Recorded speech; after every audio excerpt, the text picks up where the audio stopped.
আচরতি শ্রেষ্ঠ তত্ত্ব এব ইতর জন। সাধারণ লোক যা আচরণ করবে,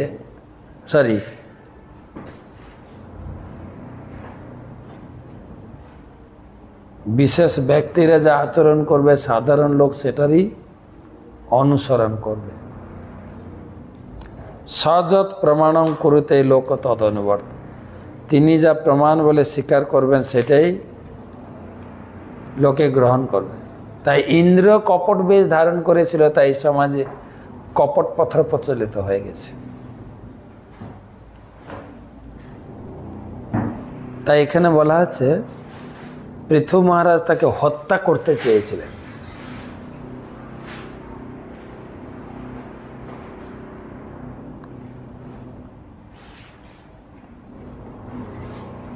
যদিও হত্যা করবেন না, পরবর্তীকালে দেখা যাবে যে ইন্দ্রের একটা সম্মান আছে, তো যদিও ভুল করেছে ব্রাহ্মণেরা পুরোহিতরা বলবেন না না না ওনাকে বধ করা ঠিক হবে না।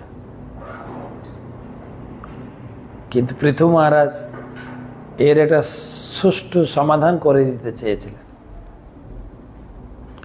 রাজার কর্তব্য হচ্ছে কোনো রকম অধার্মিক পদ্ধতি প্রচলিত হতে না দেওয়া। পৃথু মহারাজ যেহেতু ছিলেন ভগবানের অবতার, তাই অবশ্যই তার কর্তব্য ছিল সব রকমের অধার্মিক প্রথা উচ্ছেদ করা। তার পদাঙ্ক অনুসরণ করে রাষ্ট্রপ্রধানদের ভগবানের প্রামাণিক প্রতিনিধি হয়ে সব ধরনের অধার্মিক পদ্ধতি উচ্ছেদ করা কর্তব্য। দুর্ভাগ্যবশত যে সমস্ত রাষ্ট্রনেতারা রাজ্যকে ধর্ম নিরপেক্ষ বলে ঘোষণা করে, তারা এক একটি কাপুরুষ। ধর্ম নিরপেক্ষ, আমরা সব ধর্মকে সমান, আরে সেই সঙ্গে নিজের ধর্মকেও তো সম্মান দেওয়া উচিত। নিজে কোনো ধর্ম করছি না, সেই সঙ্গে সব ধর্ম সমান বলে আমরা প্রচার করছি। সেই মনোবৃত্তি হচ্ছে ধর্মের সঙ্গে অধর্মের বোঝাপড়া করার পন্থা। সেই কারণে মানুষ পারমার্থিক উন্নতি সাধনের ব্যাপারে উদাসীন হয়ে পড়েছে। তার ফলে পরিস্থিতির এত অবনতি হচ্ছে যে মানব সমাজ নরকে পরিণত হয়েছে। নিজের ধর্মকে সম্মান করি না,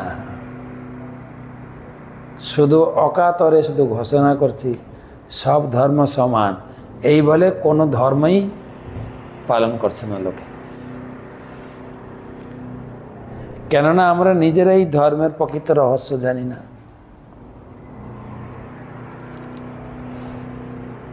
যেহেতু নিজেরা কোনো ধর্ম করছি না, তাই সব ধর্মকে সমান বলে আমরা ঘোষণা করছি।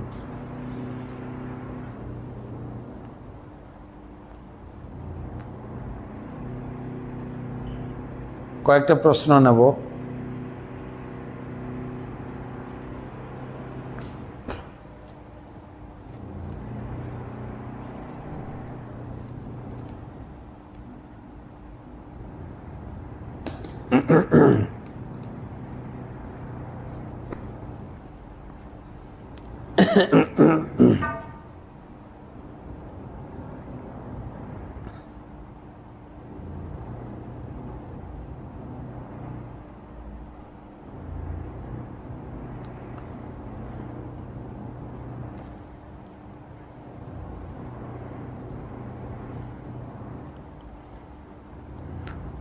রাধেশ্যাম সাউ পূর্ব মেদিনীপুর থেকে, কলিযুগে তারক ব্রহ্ম নাম, হরে কৃষ্ণ মহামন্ত্র 16 নাম 32 অক্ষর, এটি কোন শাস্ত্রে উল্লেখ করা হয়েছে? এই শ্লোকটা একটু বলবেন অনুবাদ সহ। অনেক শাস্ত্রে আছে, কমপক্ষে কলি সন্তরণ উপনিষদ, ভাগবত, নারদীয় পুরাণ, এই 3টা কথা আছে। কলি সন্তরণ উপনিষদে বলা হয়েছে হরের নাম হরের নাম হরের নাম হইব কেবল। কলো নাস্তেব্য নাস্তেব্য নাস্তেব্য গতিরনাথ। কলিযুগে কেবলমাত্র হরিনাম হরিনাম হরিনাম। হরে কৃষ্ণ কৃষ্ণ কৃষ্ণ হরে হরে, হরে রাম রাম রাম হরে হরে। ইতি ষোড়শক নাম কলি কলমশ নাশনম, না তো পরতর উপায় সর্ববেদেষু দৃশ্যতে। এই হরিনাম ছাড়া কোনো আলাদা কোনো উপায় নাই, উপায় নাই, উপায় নাই। তিনবার বলা হয়েছে।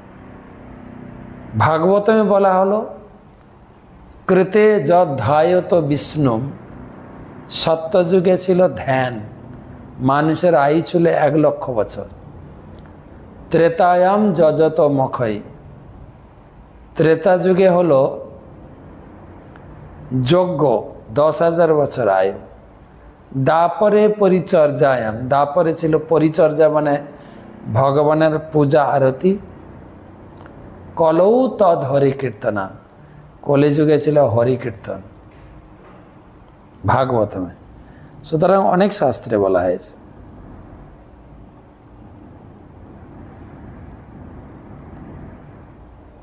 পরবর্তী প্রশ্ন,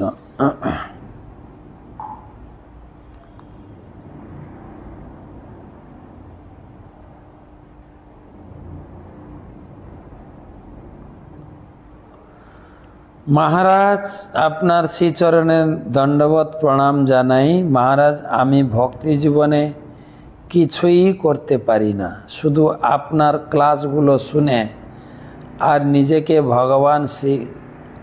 ভগবানের শ্রীচরণে আত্মসমর্পণ করে ফুল তুলসী দান করে, তুলসীতে জল দান করি, একটু গীতা পড়ি, যৎসামান্য হরিনাম করি। আমার ইচ্ছা তার মধ্যে সমস্ত কর্ম করি, কিন্তু যৎসামান্য ধর্ম করার জন্য আমার স্ত্রী আমার এই পথে বাধা দেয়। শত বোঝানোর চেষ্টাতেও কোনো ফল হয় না, তাই এখন আমার কি করা উচিত? আমি যেটা সবাইকে বলে থাকি ওটাও বলবো, আপনাকে স্ত্রীর সঙ্গে ভালো ব্যবহার করবেন, স্ত্রীর প্রতি যা কর্তব্য আছে সেই কর্তব্য আপনাকে পালন করতে হবে। আর তা সত্ত্বেও স্ত্রী যদি ভক্তি পথে আপনার আসে ভালো, না এলেও আরও ভালো। প্রভুপাদের স্ত্রী প্রভুপাদের সঙ্গে সাথ দেয়নি, তার ফলে প্রভুপাদ গৃহত্যাগ করে এত বড় আশ্রম করেছে। স্ত্রীর প্রতি আসক্তি শূন্য হয়েছে। তাই স্ত্রী যদি কথা শুনে ভালো, দুজন একসঙ্গে ভক্তি করবেন, না শুনলে আরও ভালো, একা একা করবেন। বাস, তোর ডাক শুনে যদি কেউ না আসে তবে একলা চলো রে।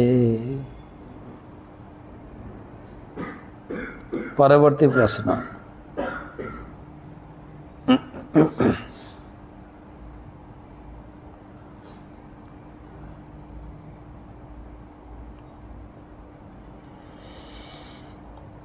নিত্যেন্দু বারিক মুর্শিদাবাদ থেকে।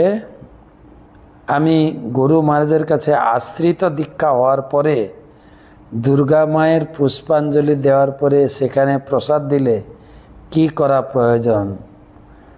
ভগবানের ভক্তরা কেবল ভগবানের প্রসাদ খাবেন, অন্য কারো না। গীতায় ভগবান বলেছেন, যজ্ঞা শ্রেষ্ঠা সিন সন্ত মুচ্চন্তে সর্বকিল্লিশই ভঙ্ক্তে তঘং পাপা যে পচন্তি আত্মকারণা। সতী নারী যেরকম স্বামীর উচ্ছিষ্ট ছাড়া আর কিছু খায় না, সেরকম ভক্ত ভগবানের উচ্ছিষ্ট ছাড়া আরও কারো উচ্ছিষ্ট খাবে না, ভগবানের প্রসাদ ছাড়া। এটা ভগবান বিধান দিয়ে গেছে।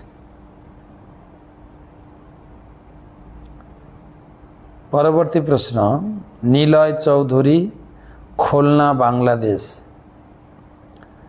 12 জন মহাজন ও 12 জন রুদ্র কে কে? রুদ্র 11 জন, গীতাতে বলা হয়েছে একাদশ রুদ্র, রুদ্র একাদশ নাম আছে কিনা দেখতে হবে, গীতাতে মনে নেই। তো 12 জন মহাজন, ভাগবতমের শ্লোক আছে, যমরাজ নিজে বলেছেন, স্বয়ম্ভু নারদ শম্ভু কুমার কপিল মনু প্রহ্লাদ জনক ভীষ্ম বলি বৈয়াসকি অয়ম। স্বয়ম্ভু মানে ব্রহ্মা, ব্রহ্মা কোনো মায়ের পেটে জন্মগ্রহণ করেননি, স্বয়ং ভগবান থেকে প্রকাশিত হয়েছে। স্বয়ম্ভু নারদ শম্ভু মানে শিব, কুমার কপিল মনু চতুর্কুমার কপিল মনু মহারাজ, প্রহ্লাদ জনক ভীষ্ম প্রহ্লাদ জনক মহারাজ ভীষ্মদেব, বলি মহারাজ, বৈয়াসকি মানে সুখদেব গোস্বামী, আর যমরাজ বলছেন আমি নিজে। আমরা হচ্ছে 12 মহাজন। মহাজন মানে এই জড় জগতে মহাজন আছে না, যাদের কাছে প্রচুর টাকা পয়সা আছে, টাকার সুদ খাটায়, যারা অপরকে টাকা ধার দেয়, তাদেরকে মহাজন বলে।